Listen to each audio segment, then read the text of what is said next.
We have 20 listeners. That means I can process 20 messages at the same time. I get a flood of order status in. Let's say 50 order status come in. And right after that, I get a book order. That book order is going to probably wait around 10 or 15 seconds before I ever get to it, because my listeners are busy doing cancels and statuses instead of book orders.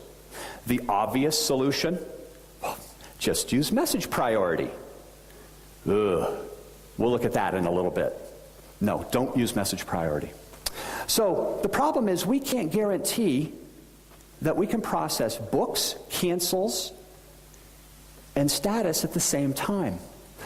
A better design approach is to actually create a separate queue for each. And this is why I can fine-tune the number of listeners now. The number of listeners that we can have is generally limited. In my experience, around 20 is usually the limit. Now, this depends on hardware, the amount of memory, CPU, etc. However, 20 is usually about a good limit in most systems. So I don't have 50 or 100 or 200 processors available to me, or I should say listeners. So here, I can set up 20 listeners for book orders, all being processed at the same time. Status are very quick, so I only need 4 listeners for the status. And cancels, I only have 2 listeners here. Why? Well, we don't want people canceling books. So if they have to wait a long time, hopefully they'll just buy the book, right?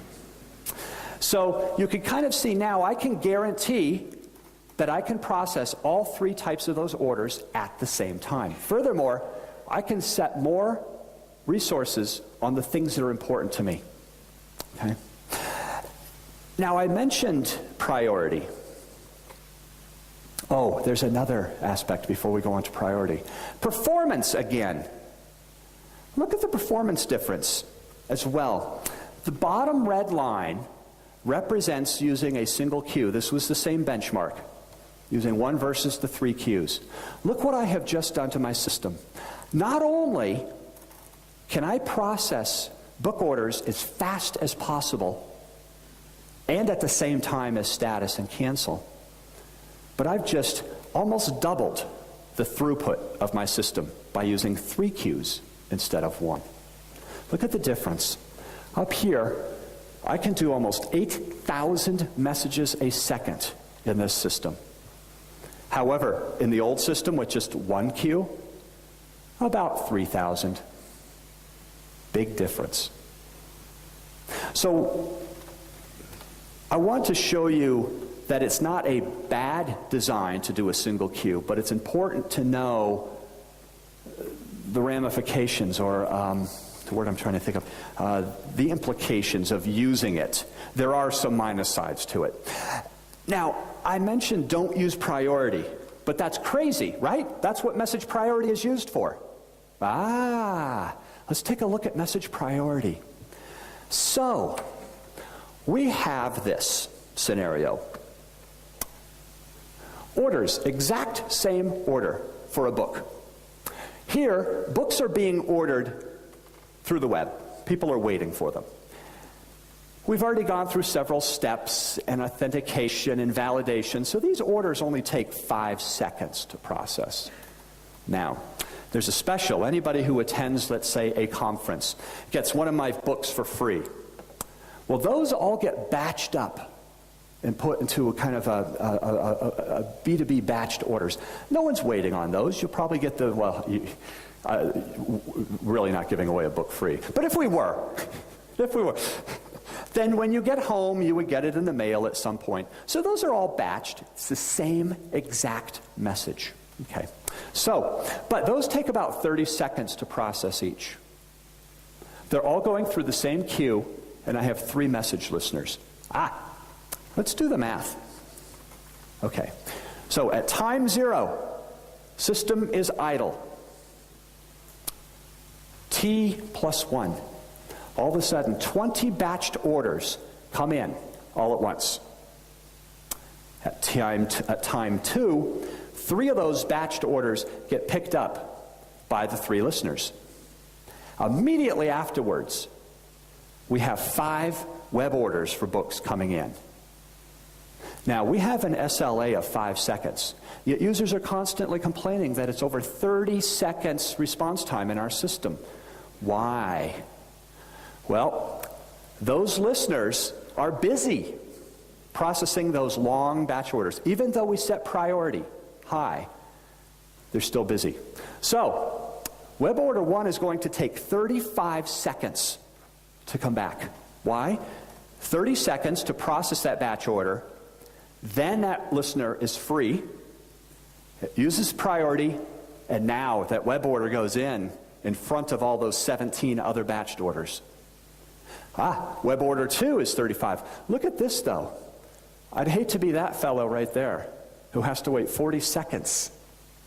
So one solution you might say is, oh, Mark, just increase the number of listeners. How many database connections do you have available? How much should we increase it to? 50. What if we get 100 batch orders in? The bottom line is this. Even if you have the same exact message, consider using a separate queue instead of priority. Or the other way I like to put it, if you're ever using message priority, stop and do the math and consider using a separate queue, even though it's the exact same message. Okay.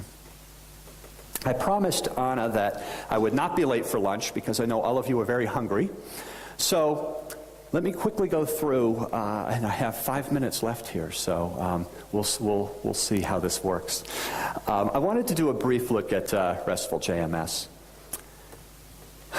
So, web services versus messaging. The reason I like messaging better than web services, it's easier, it's less complicated, it's more reliable, it's easier to monitor, and it's a lot more fun than web services. I don't find web services very much fun. I can still use SOAP, by the way, in JMS. So web services really becomes just the transport vehicle. So the bottom line is this. My recommendation inside the firewall, use messaging. It's more reliable, better monitoring capabilities. I think it's easier to code and to configure. And why are we using HTTP behind the firewall? Doesn't make sense. However, outside of the firewall, web services. So this is a problem with messaging, isn't it? Hence the need for RESTful JMS. So just a quick 1-minute tour of representational state transfer.